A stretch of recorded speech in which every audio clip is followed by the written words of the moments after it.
Are you out there doing your best to get on with life? Because, as you already know, it's what you make of your life that really counts. And sometimes having a few shortcuts to help you on your way can be very useful.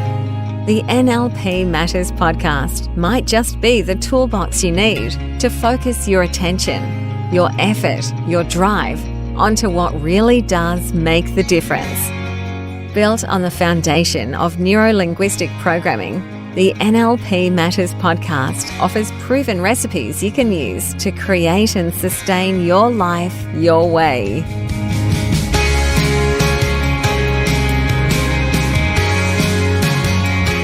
G'day, and welcome to the NLP Matters podcast. I'm your host, Jo Clark. For the last 3 episodes, number 23, 24 and 25, we've introduced the NLP technique of well-formedness conditions, which adds the final layer to the journey of building our successful life and ensuring our goals are robust and ready to go. When we apply the well-formedness conditions to our goals, we're doing our ultimate check to confirm both the absolute alignment and resilience of our goals.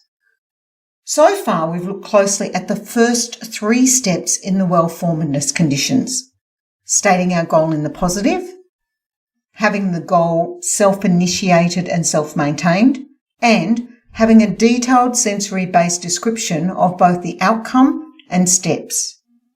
This week, we take a deeper dive into the steps number 4 and 5, having the goal be ecological and having more than one way to achieve our goal. I trust that as we work through this podcast series on setting and achieving awesome goals, we gain even more clarity on what it is we actually do want to have. When we've completed the first of the 5 success principles, knowing our outcome, we can use the keys to an achievable outcome and then the well-formedness conditions to get an even greater understanding on the specifics of our outcome and what needs to be done, the targeted actions or required to achieve this outcome. This also means we get even more clarity on who we need to be to deliver on those actions that will get our results. Having already gone through the first 3 steps in the well-formedness conditions, the next step we want to explore is again confirming that our goal is ecological. We're revisiting and expanding on the ecological check that we did when we completed the keys to an achievable outcome. That's the one we covered in episode number 21. In a nutshell, this means that we're checking the goal is good for ourselves, good for others, and good for the greater good. Since we completed the ecological check back when we did the keys to an achievable outcome, we've worked even more on our goal, and we've added even more sensory-specific detail. Our goal has developed, and that means we may find that there are new issues, some sort of misalignment between our conscious and unconscious minds, or other potential impacts that arise from our goal that we hadn't noticed before. By revisiting an ecology check at this point, we can reconfirm that our goal is aligned and that we're ready to go. Now remember that when we're checking the ecology of our goal, there are 2 parts. We're checking both internally, is it good for me, and externally, is it good for others and good for the greater good, as in our external world. Just think about it for a moment. If we choose a goal that on the surface seems to be pretty awesome, without any consideration of the context for the goal, well, we just might find that the goal seems great in theory, but in practice, there may be consequences we discover now that don't align with our values or our identity or something else like that. For example, here we are in the middle of a global pandemic. It's pretty clear that my goal to travel to Italy to celebrate my birthday might not be the best goal to pursue right now. Or, if I had the goal to travel around Australia visiting my family and friends, I might be placing others at risk, or even just increasing their fear or anxiety about risks to their health.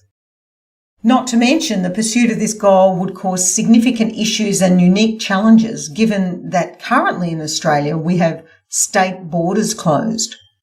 Or I could contribute significantly to an overload in vital services like our health system if I travelled around the country potentially spreading a virus to vulnerable communities. As you can see, regardless of what the issue could be, the main point is that when we check the ecology of a goal, we need to consider it within the specific context in which it's planned. Too often we get all excited and choose goals and invest great effort, time, and perhaps even money into them, only to discover that in fact the goal is somehow out of kilter or alignment with either ourselves or perhaps the world around us. It's a great idea to do a comprehensive ecological check before we dive in and begin implementing our plan, because once we're fully immersed into pursuing the goal, we become very focused. Our perspective narrows to hone into what needs to happen next. What are the steps? Are my actions moving me forward? And when our goal is ecologically sound, this focus is a good thing. We need it because it gives us a ground level view of our actions and progress. For example, let's pretend going for our goal is like playing a tennis match. When we're on the court playing the game, our focus is on the ball, the moves of the other player, our moves. All we take in is happening on the court as we continually react and calibrate and hit the ball back over the net, adjusting as the ball comes back again at varying angles and different speeds. In contrast, when we do an ecological check, we want to do it from a variety of positions. In NLP, this process is referred to as taking different perceptual positions. Let's say you're now in the crowd watching yourself play tennis. From this position, what we notice and focus on is totally different to when we are immersed in the game on the court. And then imagine we're in a helicopter above the stadium. Now we can see the game being played from a whole new perspective.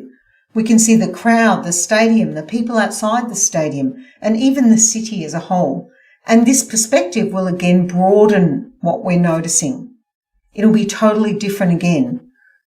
We might wonder about the crowd locked out of the stadium, or we might notice the looming weather front heading this way. Each of these new perspectives can impact on our perception of the ecology of the tennis game. And it's only when we take on a variety of different perspectives and really ask ourselves, what will be the impact of this goal on me in the next 3 to 6 months, or perhaps on a longer term, 10 to 20 years? How does this goal connect with my values and beliefs? Who do I need to be to deliver on this goal? Is that who I want to be? We can also check what will be the impact on others, perhaps others I love and care about if I pursue this goal. In my family as I grew up, we were all very aware that my dad, who was a mechanical engineer, had been offered a fantastic opportunity to relocate to South Africa and do some truly amazing project that was on offer. A project that would make any mechanical engineer's heart leap in their breast. I actually can't remember what the project was, but then again, I'm not a mechanical engineer. Anyway, Dad really wanted to do the work. It sounded like a good goal for him professionally, and he also loved travelling, which made it even more attractive. But at that time of his life, he had a wife and 4 young children, and after weighing it up, he decided that to go to South Africa at that time was not ecological for a whole lot of reasons. So he said no. Now, it wasn't easy for him to say no, and I have no doubt that at times over his life he reflected on that sliding doors moment and wondered, what if? However, he always knew he chose wisely, and to me, I never saw him regret that decision. So as you can see, an ecological check goes way beyond how a goal feels in the heat of the moment. It involves really being curious and asking ourselves, is this good for me? Is it good for others? And is it good for the greater good? We're testing out, are there any hidden snags or obstacles that I'll discover within myself as I pursue this goal? Am I aligned? When we have our ecological goal, it fits like a glove. It aligns with our identity, our values, beliefs. It enables us to be who we want to be. It supports and nurtures us in our journey, and perhaps most of all, when the going gets tough, it will be our internal certainty and alignment with this goal that keeps us going on the path to success. If we don't complete this check and reconfirm our commitment to our goal, the challenges and issues will be there just waiting in our unconscious mind, ready to pounce.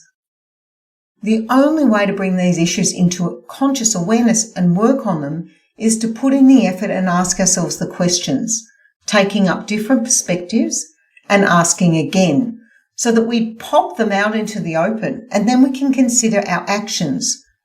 Do we still want the goal? Is this a deal breaker? How can I clear that limiting belief? Those are the questions we want to explore at this time. Without doing this work, generally what happens is we'll progress a certain way towards our goal, and then things will start to feel off or out of balance. And often we can't quite identify or put our finger on why, because of course the reason is unconscious. It might be that we're not taking action that we said we would, or we're not following the steps we've laid out. That's how it'll show up for us. This is our unconscious mind just tapping us on the shoulder and saying, something's not quite right here. When we do the work up front and really explore what could be issues or problems and anticipate them, we put ourselves on the front foot, ready and prepared, which means our commitment doesn't wane. We can just keep chugging along towards our goal, knowing that it's all okay. Another trap that we can fall into as we set off in pursuit of our goals is we get too focused and attached to how we're going to get there. Let's think for a moment about how we feel when we have only one way to go, one way to get into or out of something. And because we believe we've only got one way, how do we feel when that one way is blocked? It's a bit like a traffic jam. Our frustration builds and we might even feel trapped. And if we get really stuck, these feelings often escalate to rage, or on the flip side of the coin, powerlessness. If we pursue our goal believing there's only one way we can achieve it, then we risk locking ourselves in, because if that one way doesn't work out like we expect it to, it's pretty easy to make that mean that the goal is now not achievable. So we have to give up. The other challenge with the one-way path is that it can be pretty intense. It feels like everything has to work, otherwise we'll lose everything. When we look at people who have a weight loss goal, we often see exactly this dynamic playing out. Let's say they have a weight loss goal of, 10 kilos or something. In my experience, the majority of people who want to lose weight decide they have to go on a diet. So they have to change what they eat.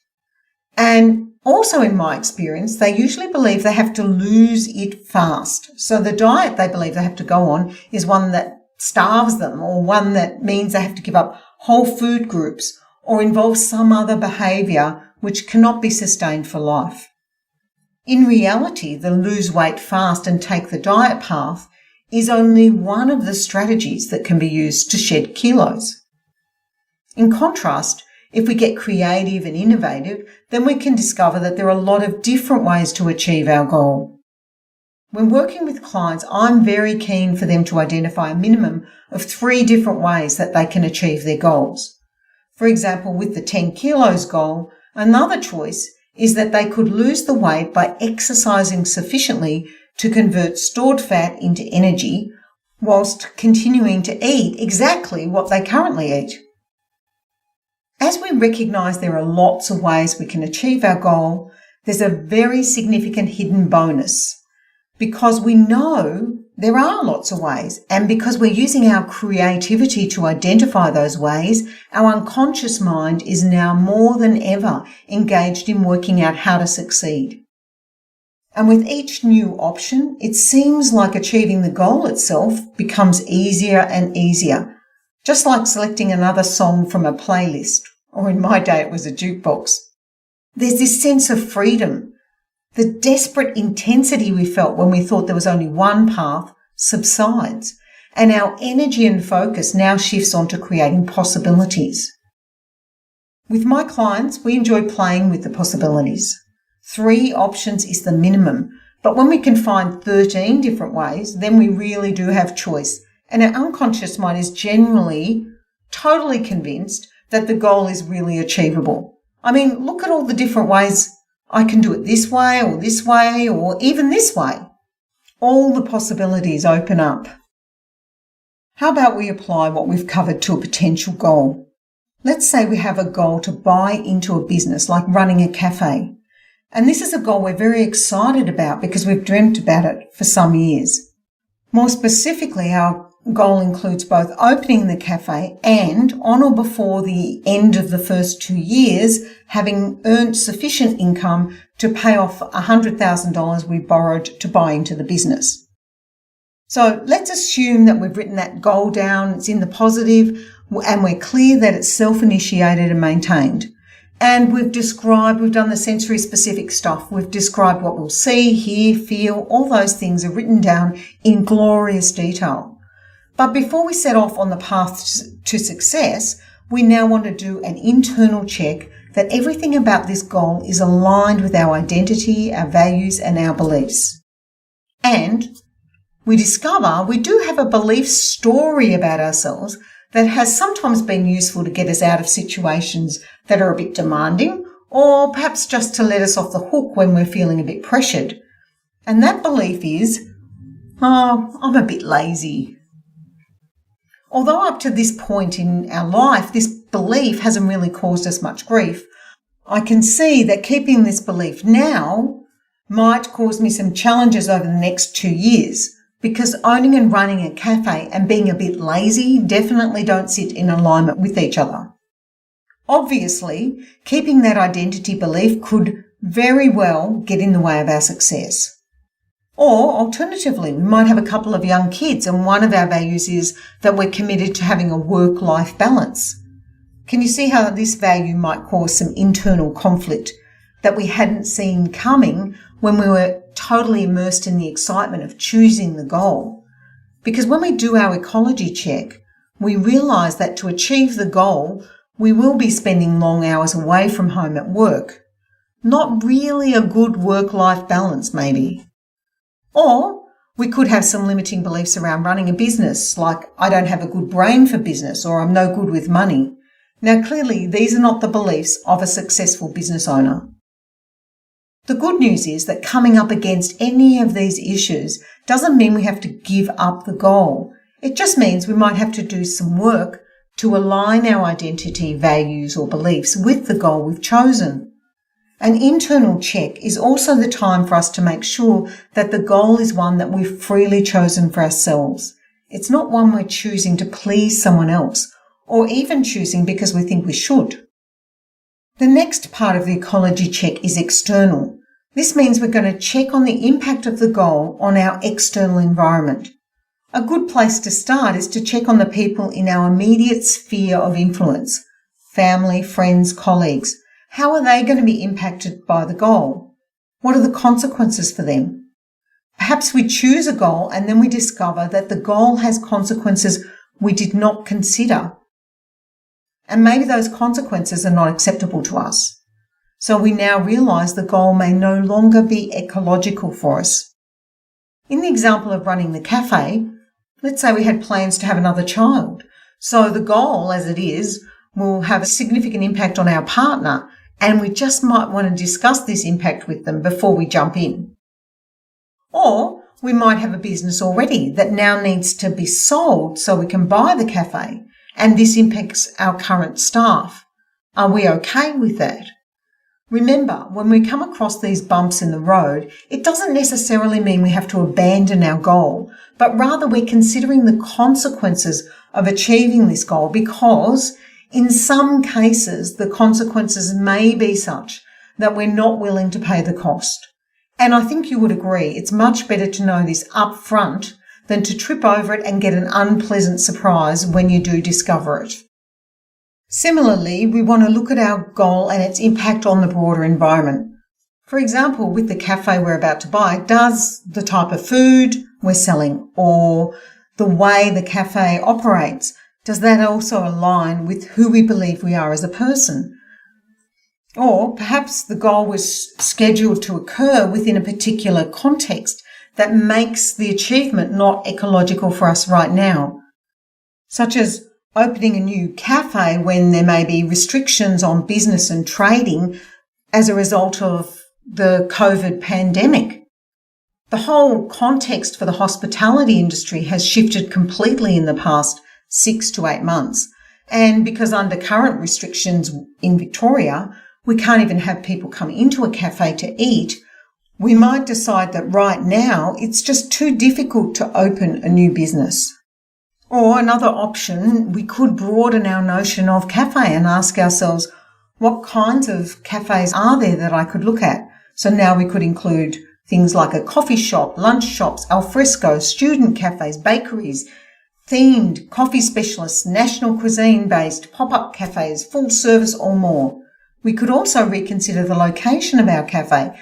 We could look at a different region or a different state where there are less restrictions on trading. The idea is to brainstorm all the options and then shortlist a few for more detailed analysis before ultimately deciding which way you want to go. By working through a process such as this, we've now got our unconscious mind refocused and maybe even a bit excited about all the different possibilities, whilst also convincing ourselves that because achieving our goal can take multiple paths, if one way doesn't work out, then there's always potential for other options. So there you have it. This is how we establish our ecological goal that is aligned with our internal and external worlds. And notice now, with each new option we can choose that takes us to the prize, it seems easier and easier to achieve our goal, which means our unconscious is now more engaged than ever in pursuing our success.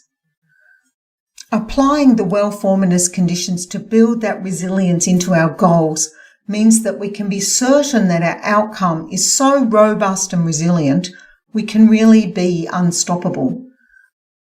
Join me in the next episode when we play with the 6th and 7th of the well-formedness conditions steps, developing the detail that makes the first step of the goal clearly specified and achievable, and ensuring that our goal increases choice. These techniques continue the work we've done so far on how to build a truly successful life. So stay awesome, and I look forward to connecting with you in the next episode. Wow, thanks for showing up and listening in. We would love to hear from you. Send your thoughts, ideas, or questions via email to joanne@destinypursuit.com.au. Now it's time to take today's recipe out into your own life. Notice the differences that show up as you apply it. We'd love to hear how you are progressing with your new approach.